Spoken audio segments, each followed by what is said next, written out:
Bem-vindos ao nosso podcast Tecendo Ideias. Nós somos do Instituto Contos Ancestrais. Eu sou Ana Carolina.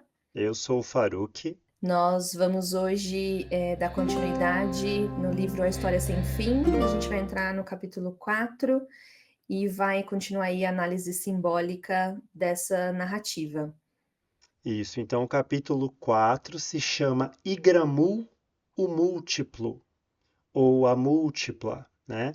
Então, é um momento onde a gente vai dar continuidade da saída daqueles pântanos em que o Atreio já confrontou a perda do seu cavalo, já conseguiu da Morla, daquela grande tartaruga, a resposta que ele precisava de onde encontrar a cura para a Imperatriz Menina, e agora ele precisa continuar essa jornada, e ao sair dos pântanos ele chega nessas montanhas mortas, né? E nas montanhas mortas tem esse terror chamado de Igramul, o Múltiplo. Essa entrada no pântano, né, é o primeiro limiar que ele vai passar para se desprender, né, para se desvencilhar de todo o seu passado, né, para perder todos os seus vínculos, né, como a Inanna perdeu os seus pertences, né, suas ferramentas todas. E aí ele vai então entrar nesse verdadeiro fundo do poço, né? Como se a gente pudesse trazer essa imagem. Ele vai para uma morte simbólica agora, onde ele vai entrar na jornada do herói na barriga da baleia, né? Então tem narrativas que vão falar literalmente, né, da barriga da baleia, com a história do Jonas, o Pinóquio, mas aqui é essa imagem simbólica, né, desse herói que vai lá para esse fundo do poço, que também pode ser um útero simbólico, né? Esse momento aí final antes de uma ascensão, antes de um nascimento, antes de um renascer. É, eu entendo que ele inicia essa jornada, né? Como a gente falou lá no capítulo anterior, dessa descida para o submundo. Então, a entrada no pântano da tristeza e o perder simbólico de toda a ancestralidade, todas as ferramentas que ele trazia, vai sendo esse início dessa descida, mas chegar até a Morla não era o fundo, né? Por isso que a gente está dizendo que ele vai chegar de fato nesse útero aí simbólico, nesse fundo do poço simbólico, é só agora, porque ainda faltava ele se despir de algumas coisas que nem ele sabia que ele teria, né? E aqui, já que a gente já está colocando, né? O que ele vai ter que aceitar agora é a própria morte. Né? Então, ele finalmente vai se deparar com a última coisa que sobrava para ele se despir, que é a própria vida. Né? E aí, lendo este capítulo, aí para quem está acompanhando o livro, isso é um spoiler, porque não está necessariamente assim, acho que no filme. Mas no livro, ele vai ter que aceitar a morte, e não é simbólica, é de fato, aí na narrativa, ele aceita que é para morrer, para ele conseguir realizar o intento que é chegar no oráculo, ele vai ter que morrer de fato, né? E aí, simbolicamente, a gente está trazendo essa questão mesmo desse passar desse primeiro limiar, que o herói vai ter que enfrentar algo tão. É o primeiro enfrentamento com esse desafio grandioso que vai ter que ser aceito algo pelo herói que não vai ter volta, que vai transformar ele. Então, uma morte simbólica ou literal, uma dor intensa, ele vai ter que enfrentar a sua primeira grande perda para de fato fazer essa primeira passagem desse limiar aí da aventura dele. E essa Nossa, aí gramou aí. a gente ainda nem contou a história hoje, né? A gente foi direto para as imagens, está muito forte aqui para mim. Mas você está contando, me veio uma outra coisa muito, muito forte, assim. Quando a Morla fala para ele que ele não vai conseguir chegar lá, porque não, o tempo e o espaço, né? Não é no tempo e no espaço de uma vida humana não é possível alcançar.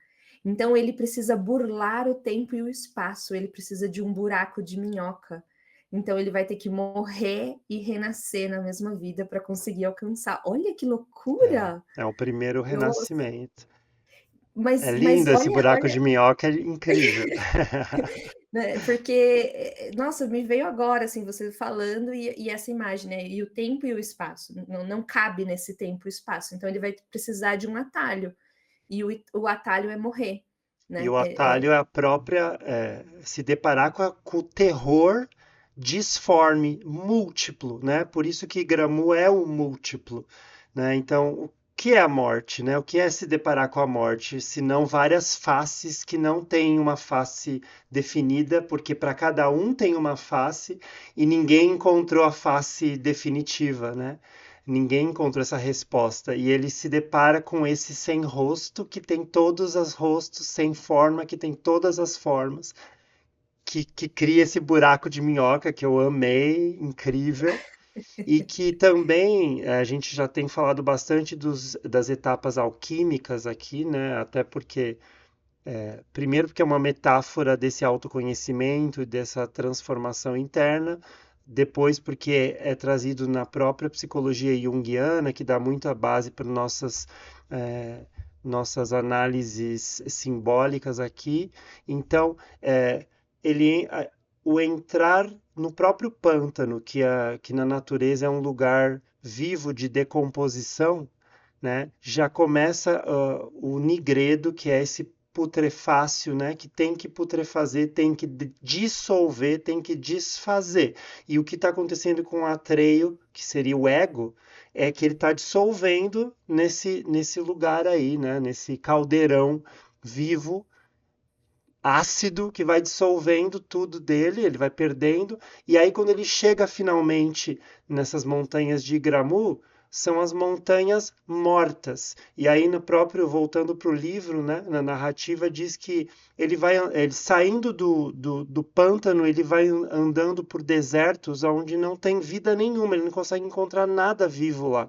E ele está morrendo de fome, ele tenta encontrar raízes, e nem raízes ele não encontra líquens, não encontra nada vivo, somente tudo está devastado e morto. Então é como se tudo que houvesse para ser dissolvido foi dissolvido finalmente, né? Foi desfeito e perdido, e aí ele vai se encaminhando, desejando a própria morte. Tem um momento aqui da narrativa que ele diz que se ele pudesse, ele teria já agido como os outros do seu mesmo povo, os outros homens verdes. Ele teria entrado num buraco, numa caverna e esperado a morte, porque a dignidade do seu povo ditaria isso, né? Aceitar, está ok, eu vou morrer, então eu vou lá e vou esperar. Mas como era a grande missão que o estava movendo, ele sabia que ele não tinha ele não poderia se dar esse luxo, então ele teria que mesmo assim continuar, mesmo com a certeza da morte, ele teria que continuar caminhando. E aí, lembrando, estamos no início dessa narrativa do capítulo, nós também terminamos o capítulo anterior com o lobo, que muito claramente o Gmork, que é o agente do nada, ele se forma, aquela forma de lobo se personifica em fantasia, pega o scent, né, o cheiro, e segue e nunca mais vai parar até encontrar o Bastian. E nós temos então nesse capítulo essa esse conflito aí onde me lembra da música do Ney Matogrosso, se correr o bicho pega, se ficar o bicho come, porque ele não tem escapatória. Ele tem que caminhar, porque se ele ficar, o lobo vai chegar nele, porque o lobo não vai mais parar e já pegou o cheiro dele, o rastro. E nós já sabemos que ele vai chegar nesse terror múltiplo. Então, ele vai chegar na morte, e se ele parar, a morte chega nele. E pensar no se correr o bicho pega, ficar o bicho morre, entendeu, né? É, a esfinge também traz um pouco isso, né? Mas num outro polo. Enfim, ele tá nesse processo, então ele vinha já de um nigredo, E aqui ele entra, ele vai para o fundo mesmo do poço, não tem mais volta aqui, né. Então ele vai encontrar essa já dissolução, esse momento já estabelecido, né, desse fim. E aí ele vai se deparar com o monstro e ele vai ter que tomar uma decisão, né, então ele vai ter que escolher pela morte, né.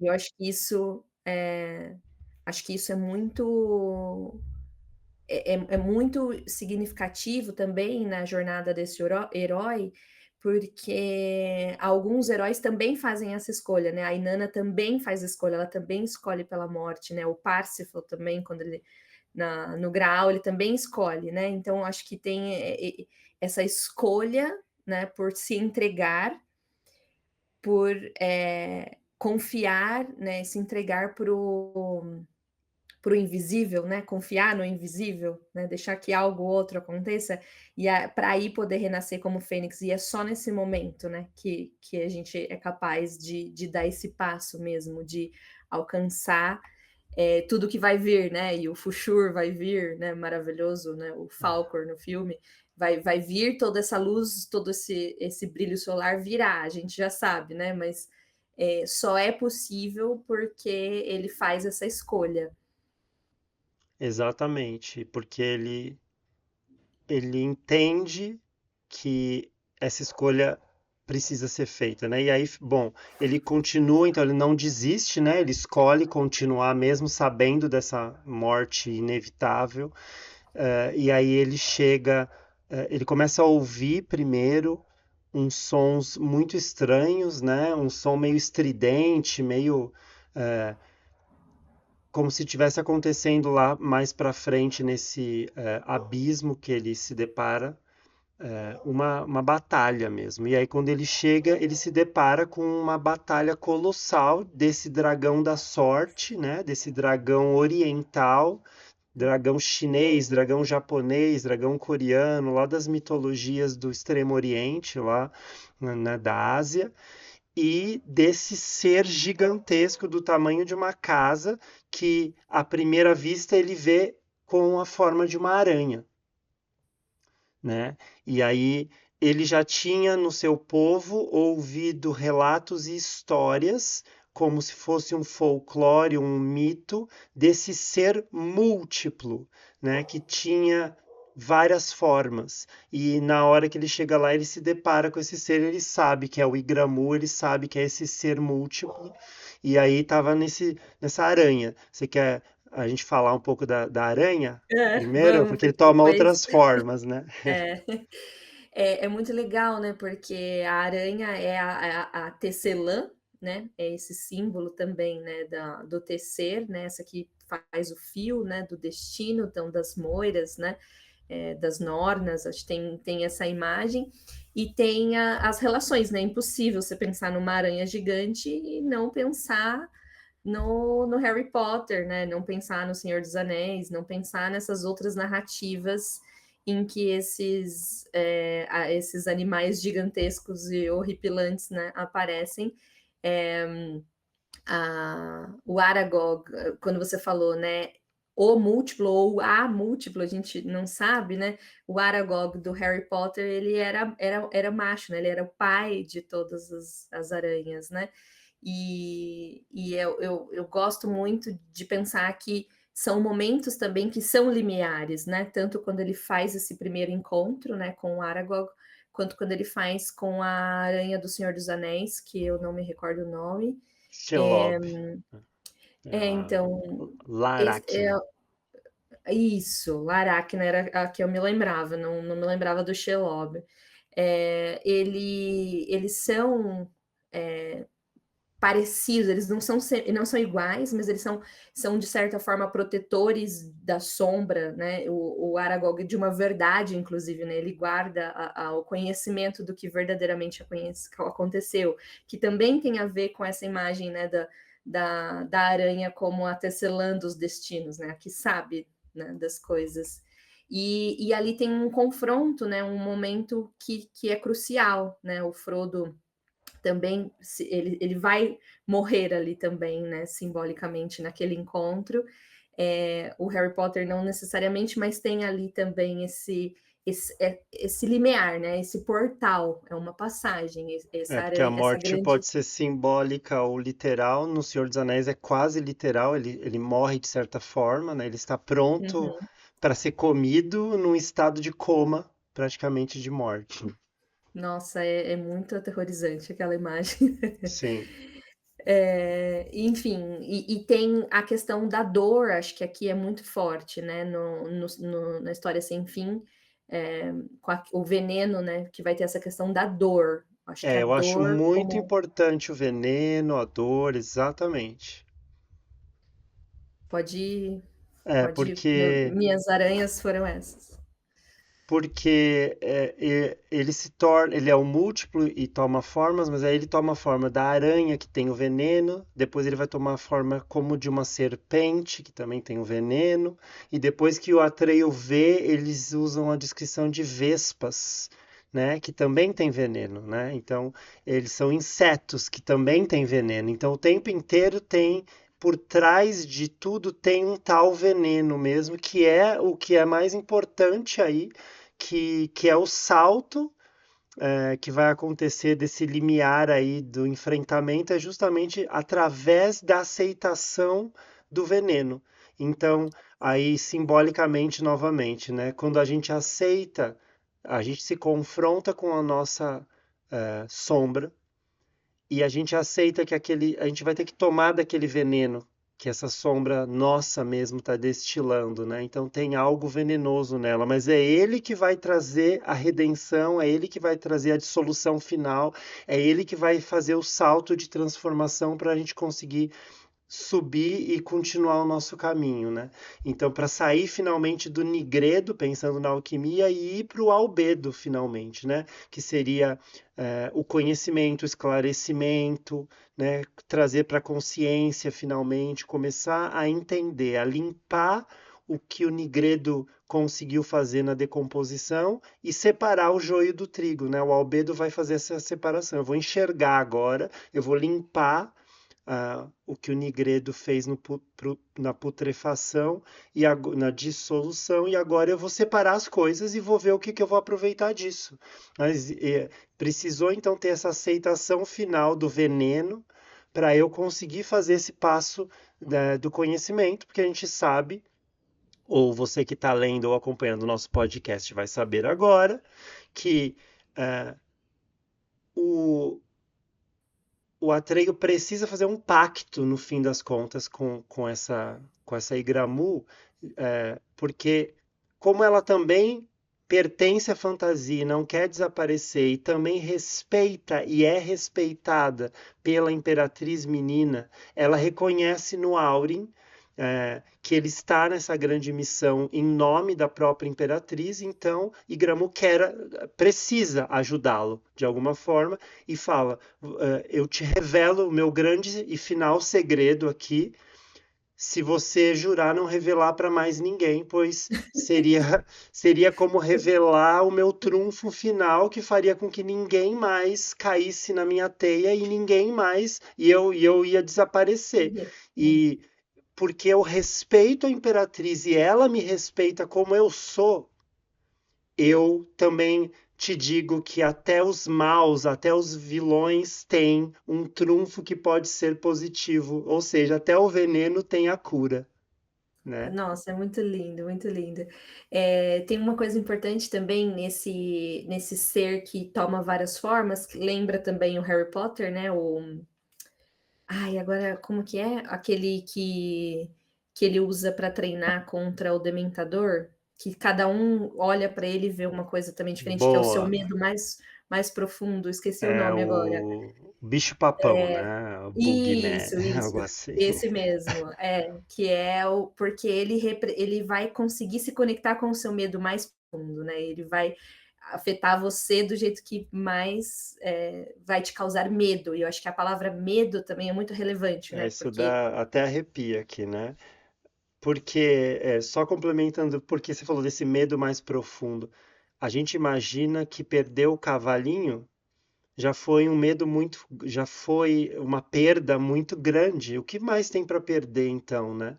eu já perdi algo que é como uma parte minha, né?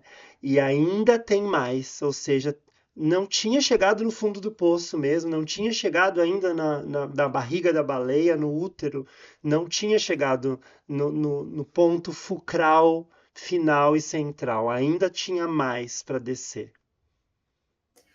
Ai, e aí ao tomar várias formas, a gente descobre que são vários insetos, né, que tomam essas formas, e eu não consigo deixar de ver a imagem do no filme da Múmia, né, aqueles besouros, né, que transmutam e seguem lá as ordens, né, do faraó, e ele entra por dentro, né, ele corrói de dentro para fora, né, o besouro, e ele toma as diferentes formas também, né, se monta, né, de diferentes formas, e é muito, muito legal pensar nessa imagem também. Mas, enfim, ele vai se deparar com esse medo mais profundo, né, ele vai aceitar que é o fim, né, e ele, nessa negociação, ele vai descobrir que ele consegue, então, acionar o buraco da minhoca e se teletransportar, né, com um desejo maravilhoso. Então, o grande trunfo de Igramu é esse. Todos os seres que forem picados pelo meu veneno vão ter a, a bênção, né, de se teletransportar para qualquer lugar de fantasia, mesmo lugar impossível de chegar em muitas vidas, que era justamente a questão que a própria Morla, que é essa guardiã desse tempo do Cronos que a gente falou, do tempo, né, do tempo que passa no relógio mesmo, que vai deteriorando tudo, que ela disse. Então, no tempo e no espaço real, material que a gente está vendo, não tem como.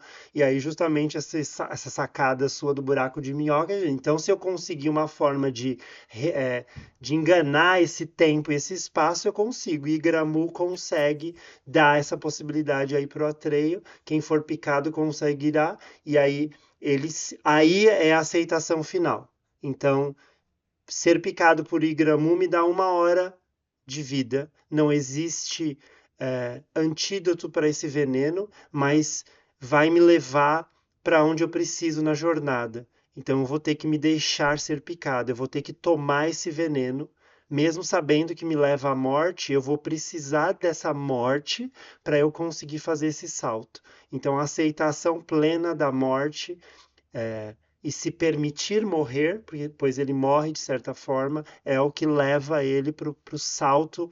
E Gramu é a primeira grande ameaça que nosso herói Atreio aí nessa jornada enfrenta. Ela é a primeira, de fato, ameaça real que traz uma perda ou uma morte de fato para ele fazer a jornada, né? Então é o primeiro limiar, é a primeira grande ameaça dessa jornada desse herói.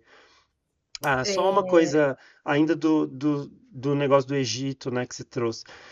Eu busquei, né, na busca, a praga que aparece até na Bíblia, as pragas bíblicas que estão relacionadas ao Egito, são gafanhotos os insetos, né, que vêm, porque justamente tem essa imagem dessa massa que vem que come tudo. Isso é um fato, real, é, do sistema lá ecológico daquela região onde vive-se as de histórias tempos em narradas na tempos. Bíblia, né? É. De tempos Uhum. em tempos, a natureza forma essa massa, né? O próprio ecossistema gera essa massa aí, né? Uma representação viva disso.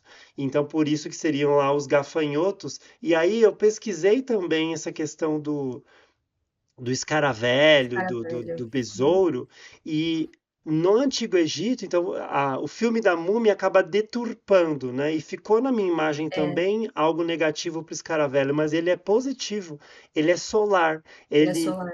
Eu vi como também. ele tá lá no deserto rolando o bolinho de estrume, eles fizeram uma analogia ao próprio sol, ao próprio tempo, né, que o sol nasce e vai rolando no horizonte. Então ele representa a, ele aparece nos hieróglifos e num deus lá egípcio que representa esse tempo solar que nasce e morre, mas também está falando de morte, então faz sentido aqui. Mas de uma transformação solar dessa morte e o gafanhoto desse polo lunar e destruidor também, que são só polos da mesma coisa, né? Eu acho que tem um tal de um besouro que é carnívoro. Acho que tem um lance, não é qualquer besouro, aquele besouro do filme, enfim. Mas tem uma coisa também que essa sombra fragmentada, ela, em termos junguiano, ela pode ser o símbolo de um caos interior também, né? Então, isso que não tem forma. É porque é isso. Agora, então, lembrando, a gente encontra ele aranha, aí ele vira uma serpente e depois ele vira essa sombra disforme, fragmentada, que é o que ele é de fato, né? Uhum, Então, é. eu acho que só para não perder a serpente, né? A serpente é justamente a ponte, né? Ela também tem veneno e ela é a ponte, pois nós temos na figura do Falcor ou Fuxur a serpente que alça os céus, então já é um diapasão novo dessa serpente. E nós temos o Igramu como essa serpente também que se forma, mas ela já é a fonte, a ponte simbólica desse pacto que o Atreio vai fazer. Ela já está se mostrando como esse elemento de transformação, pois a própria serpente é um elemento e símbolo de transformação, pois ela perde a casca, perde a pele e vai se transformando também. E aí sim ele enxerga e percebe que o Igramu é este algo disforme, aí entrando no que você trouxe desse caos primordial, dessa morte, desse medo, dessa sombra que não tem forma muito, muito certa, né?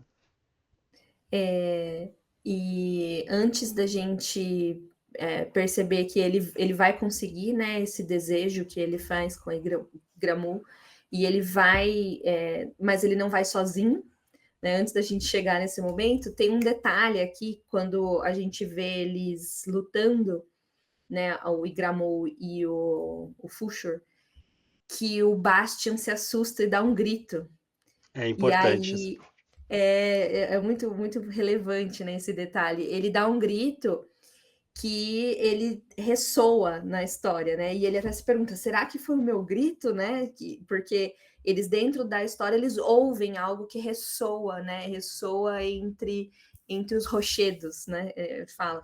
Então acho que tem essa relevância aí desse momento que o Bastian vai aos poucos percebendo que ele tem influência na história, né? Que Que ele ele é e a história parte da estão história.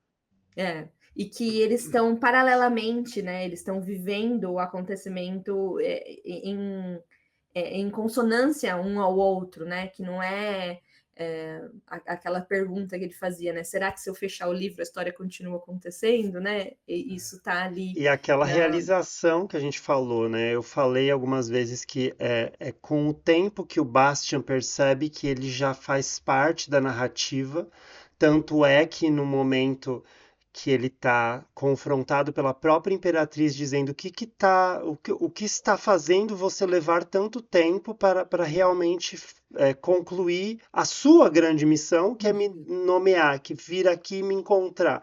E aí ela vai lá e faz com que repita a história. Aí sim é o Ouroboros, aí sim é a cobra comendo o próprio rabo sem conseguir sair desse ciclo. E a primeira coisa que ele lê é ele entrando no Coriander, ou seja, quando ele lê a história do livro, a primeiro capítulo para ele que está lendo é a entrada dele no Coriander, ou seja, ele entrar naquela livraria já é o começo da história sem fim Uhum, do livro, que é a história dele também. Então isso uhum. fica muito claro, né? E muito, muito importante e relevante, mas já que você falou dessa parte, tem outra coisa muito legal que tinha me escapado e que só ao reler e escutar novamente que eu peguei, quando a gente há essa pausa que ele se assusta, a gente tem a descrição do que está rolando do lado de fora do livro, né? E aí ele precisa ir no banheiro. E ele fica com uma sensação de que tem mil olhos olhando, como se a escola fosse um ser vivo com mil olhos o observando. E é a Igramul dele. né? O medo dele, por quê? Porque ele era um menino que sofria bullying. Então, sim, todos os olhos estavam olhando para ele o tempo inteiro e julgando e observando. Imagina aquela criança que sofre bullying, que está se sentindo fora, é, do padrão, da norma, e que o tempo inteiro tacanha, meio esquisita, se locomovendo pelo seu próprio mundo, meio que se sentindo estranho, se sentindo fora, se sentindo esquisito. Quem se sente assim tem uma sensação de estar sendo observado, né? Naqueles momentos que a gente se sente observado, é que a gente fica distraído e erra, e bate, e derruba as coisas, e clica sem querer no botão errado. É quando a gente está sentindo uma pressão que parece que vem dos outros nos observando e nos avaliando. E é isso para ele, né? Um menino que sofre esse bullying e todas as crianças e pessoas que estão se sentindo fora. Esses muitos olhos me fazem lembrar a própria aranha, né? Que é uma figura com muitos olhos, né? E ela é a que sabe, né? A que conhece os destinos, né? Que conhece as histórias, né? Que tece esse fio. E me faz pensar também nesse Deus soberano, né? Esse ser maior, né? Que enxerga tudo.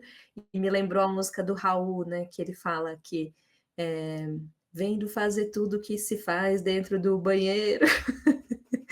Ele fala desse jeito, você falou do baixo ir ao banheiro, me lembrei, né? Porque ele fala como um incômodo desse Deus, que Deus é esse cara que tá vendo tudo ao mesmo tempo e tá me vendo fazer tudo que se faz dentro do banheiro, né? Tipo, que coisa E assustadora que seria, é é essa, né? algo múltiplo mesmo, né? Algo onipresente, né? É, maravilhoso. E essa, algumas semelhanças assim na mitologia que a gente pode trazer aqui de expansão aí simbólica seria enfrentar o Tiamat, por exemplo, que tem várias cabeças, né? A Hidra, ou a deusa Kali, que é a própria destruição, né? Uma deusa que traz destruição.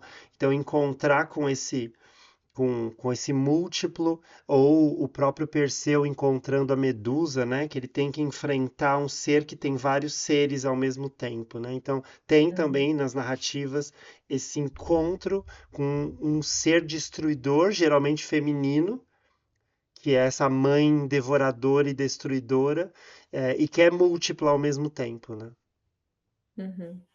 Bom, então aí nós enfrentamos, nós chegamos na Igramu, ele tenta gritar, ele mostra o Aurin, pois ele vê que tem um dragãozinho da sorte, um dragãozão, né, que também é gigantesco da sorte lá preso, e ele tenta salvar. Então ele se compadece primeiro desse dragão, que tem uma voz que parece de sinos de bronze, e aí ele tenta e ele percebe que naquela luta nem Igramu nem o dragão o ouvem, porque nem ele está ouvindo a própria voz, porque está muito alto aquele som daquela disputa. Aí ele vai um pouco à frente, pisa na teia, o que faz também com que reverbere e Igramu perceba que tem um ser se aproximando.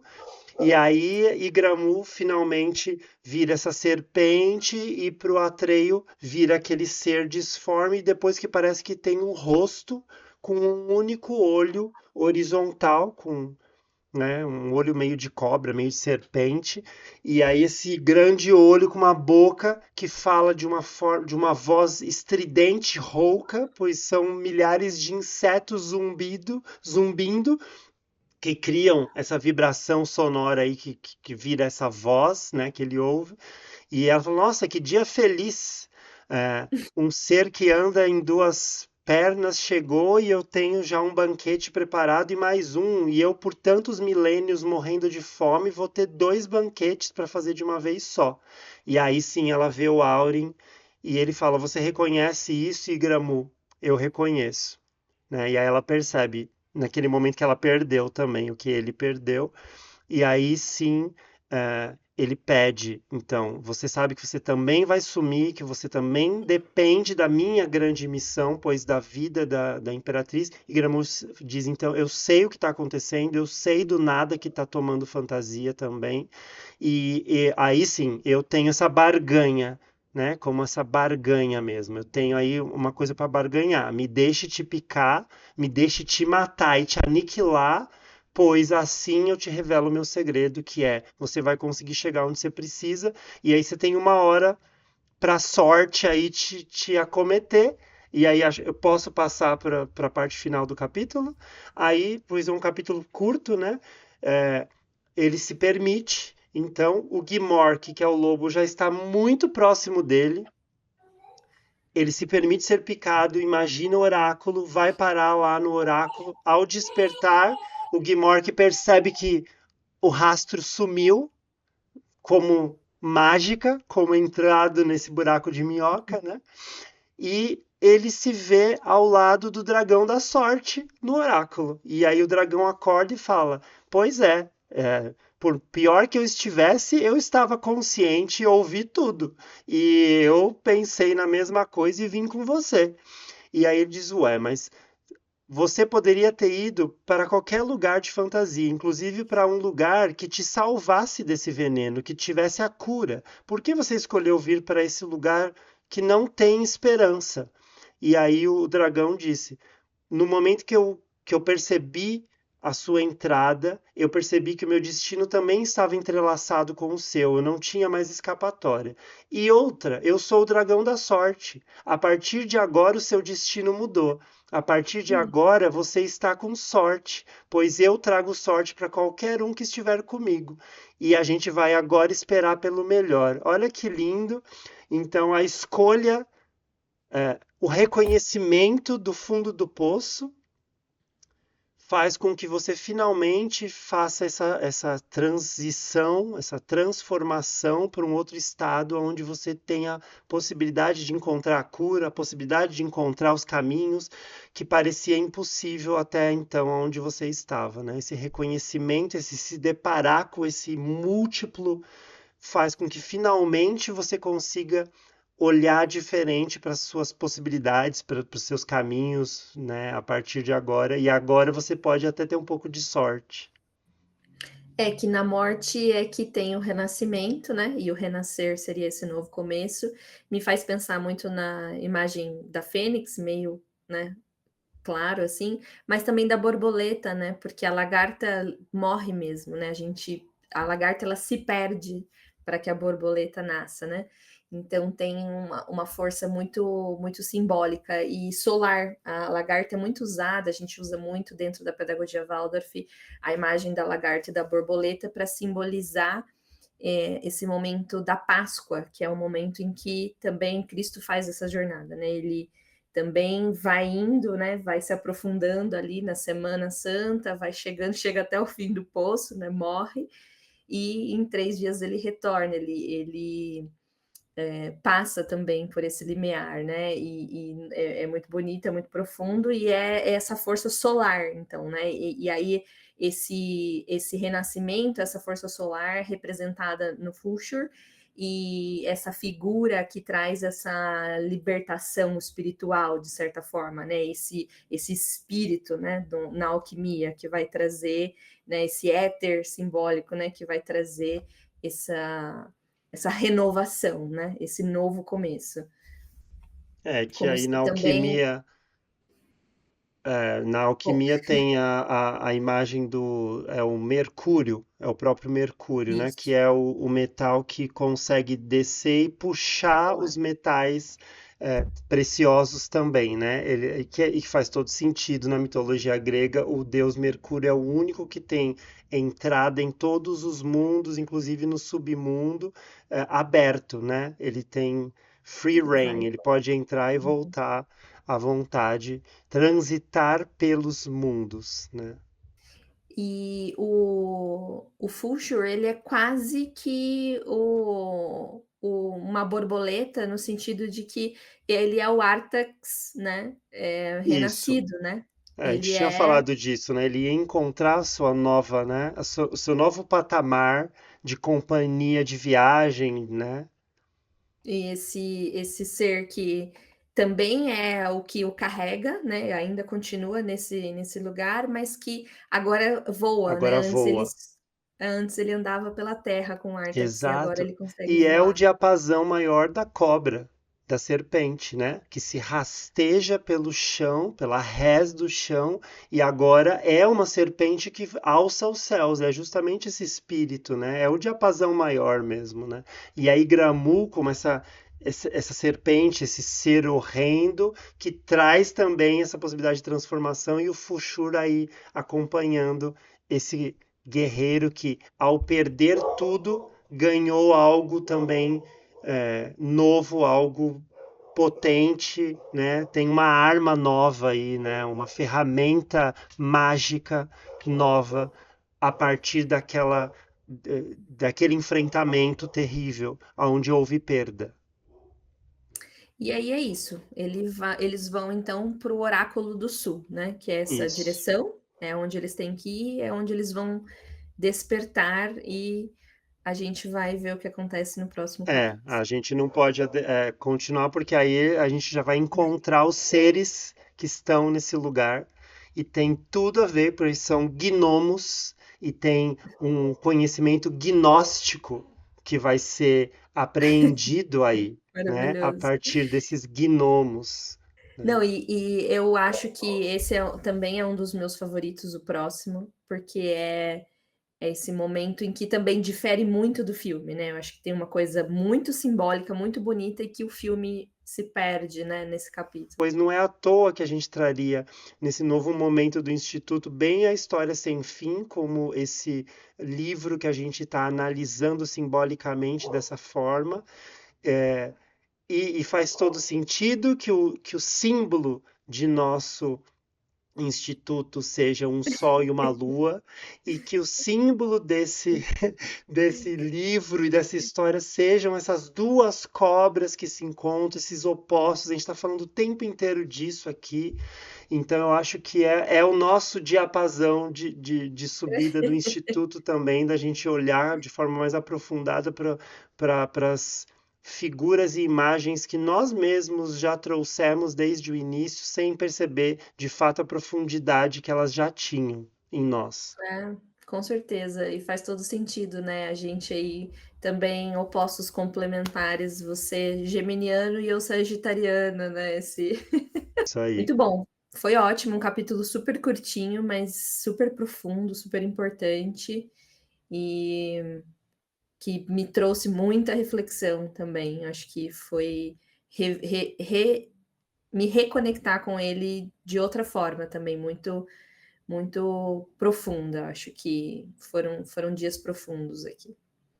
Isso aí. Então, fique com a gente para os próximos episódios. Esse foi o nosso episódio do capítulo 4, Igramu A ou O múltiplo. E nos vemos nos próximos episódios aí. Tanto do História Sem Fim, quanto os episódios especiais que de vez em quando você encontra por aqui. Até breve. Tchau, obrigado. Tchau.